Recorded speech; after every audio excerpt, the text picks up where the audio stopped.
Alors, on dit que l'argent semble indispensable au bien-être. L'argent peut permettre d'acquérir de nombreuses choses matérielles, mais l'argent ne peut pas tout acheter. Tout ça pour dire, mais comment expliquer l'amour de l'argent dans ce cas-là? Tu vois ce que je veux dire? Oui. Comment expliquer cet amour, cette envie qu'on a pour l'argent? Ouais, cette envie, cet amour. Je veux être riche. C'est ça, tout le monde, pas tout le monde en tout cas. Les gens qui veulent être Plusieurs riches, en tout cas. Justement.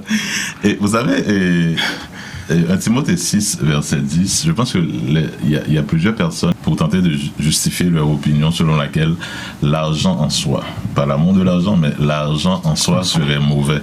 Et certaines personnes, qu'est-ce qu'ils font? Ils omettent le mot amour dans le verset et ils préfèrent le déterminant là à une.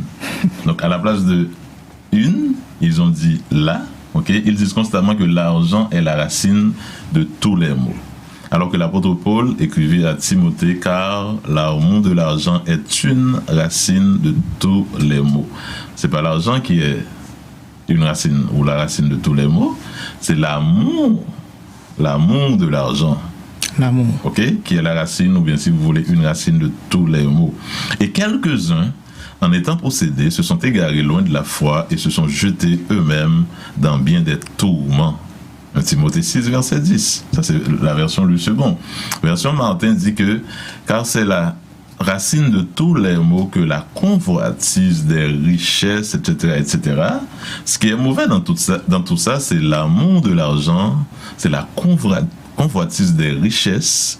Ce ne sont pas l'argent et la richesse. Donc ce n'est ni l'argent, ce n'est ni la richesse en soi qui est mauvaise, la richesse, ce n'est ni l'argent en soi qui est mauvais, mais c'est l'amour de l'argent, c'est l'amour de la richesse.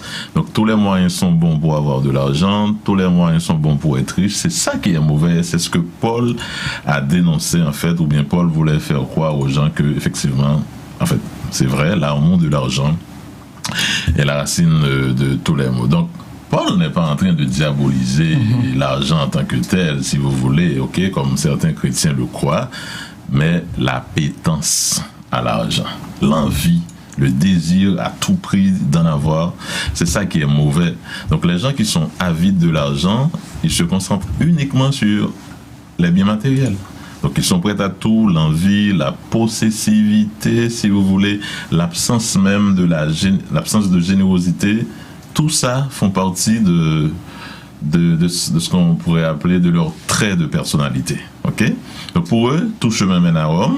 Donc si on croit, il y a la version seconde qui dit une racine, la version Martin dit la racine. En tout cas, une ou la racine de tous les maux signifie que ces gens-là peuvent faire toutes sortes de mal pour pouvoir, ou bien pour avoir de l'argent ou de la richesse. Donc ils deviennent égoïstes, ils développent une passion démesurée pour l'argent en tant que tel.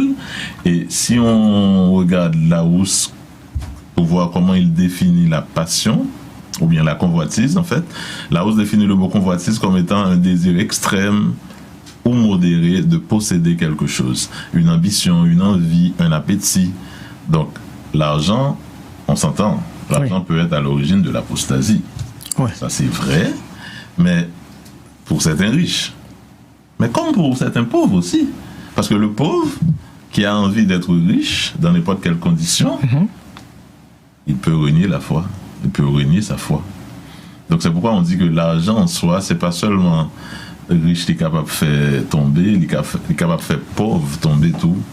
Donc l'important c'est qu'on ait comment utiliser le comment qu'a fait dans de bonnes conditions et remettre toute bagaille dans mes bon Dieu. Ouais. Donc le problème majeur c'est quand on a l'amour de l'argent et on veut réussir ou on veut avoir de l'argent à tout prix. Bon, la réussite c'est pas nécessairement financière. Ça peut être aussi sur d'autres formes de points de vue. Donc, il y a un auditeur qui dit que l'amour, c'est le pouvoir. Ah, pas l'amour, l'argent. L'argent, c'est le pouvoir. Et tout ça pour vous dire, par rapport à ta définition, comment tu as expliqué l'amour de l'argent, mais il y a une autre petite question. On va le prendre entre temps. Comment peut-on faire pour s'écarter de cet amour de l'argent? Ça, c'est une question. C'est-à-dire, si on on est trop amoureux de l'argent. Mais on est trop avide. On est avide, en fait. Avide. Mais comment faire pour écarter de cette avidité, en fait? Non, mais il suffit de suivre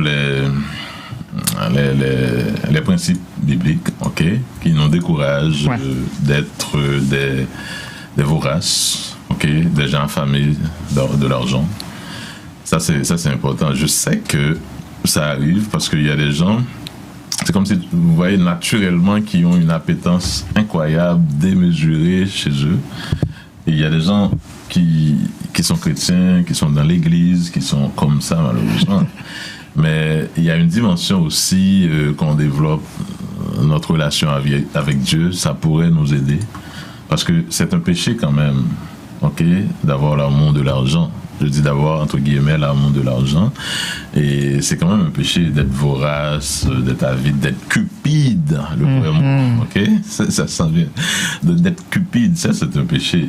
Donc si on est comme ça, donc on prie Dieu justement, parce que Dieu peut tout faire, donc il peut tout arranger. Et on est d'accord par rapport à tout ce qu'on vient de dire, Éric et Emmanuel, que l'argent en soi n'est pas une ou la racine de tous les maux. Donc c'est l'amour de l'argent. Et on peut aller plus loin. La préposition indéfinie, quelques-uns. Ok? Quelques-uns signifie littéralement certains ou encore un petit nombre indéterminé de personnes se sont égarées de la foi.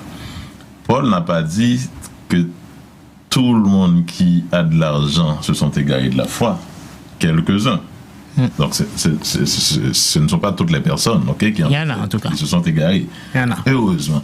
Mais dans ce cas-ci, Eric ou Emmanuel, donc si vous avez de l'argent, vous faites partie de vous ne faites pas partie, de quelques-uns. Ouais. Ça, c'est correct. Oui, c'est tout à fait correct.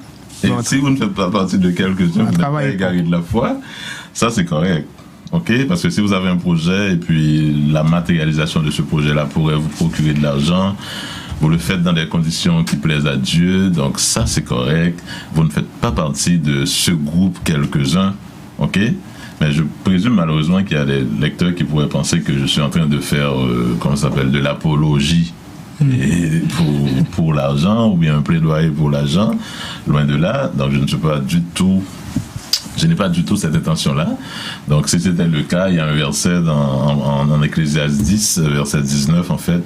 Je me focuserai honnêtement sur ce verset-là, hors de son contexte, qui dit qu'on fait des repas pour se divertir, le vin égaye la vie et l'argent répond à tout.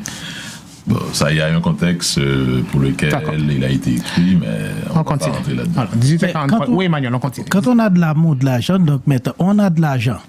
On ne veut pas avoir de l'amour de l'argent, mais on a de l'argent. Mais comment doit-on faire pour bien gérer cet argent-là si on veut vraiment bien utiliser son argent? Justement, comme je dis souvent que la Bible n'est pas un livre de gestion à proprement dit, n'est pas un livre d'entrepreneuriat, ok, à 100%, mais tous les principes de gestion, ou la grande majorité en tout cas, les principes, même pour se lancer en affaires, les principes de leadership sont bibliques. Comment faire pour gérer cet argent-là? Eh bien, si Dieu nous bénit, on est béni dans de bonnes conditions, eh bien, on pratique la générosité. On pratique la générosité, on aide les gens qui ne sont pas capables, donc on honore Dieu avec notre argent, on glorifie Dieu avec notre argent, donc on contribue à des œuvres charitables, etc., etc.